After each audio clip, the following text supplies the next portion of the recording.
कि भातार हमार आ कमरिए पर हाथ फेरता, कि भातार हमार आ कमरिए पर हाथ फेरता।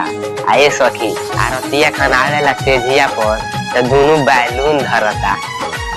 फूलल फूलल फुलावना कहियो आवाज कर जाई के हमरे भतरू के आ गोपालगंज जिला में बड़ी नाम बा, कि हमारे आ भतरू के आ गोपालगंज जिला में बड़ी नाम बा। आए सखी आ A+B² के हमरे जिंदगी में का काम बा।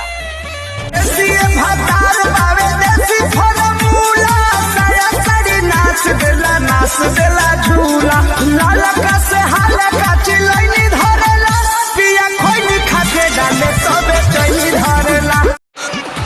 के हमारी यारवा कहेला कि हई मैट्रिक के पढ़ाई कइल छोड़, कि हमार यारवा कहेला कि हई मैट्रिक के पढ़ाई कइल छोड़ आ चल से जिया पर लड़ाई करल जाओ।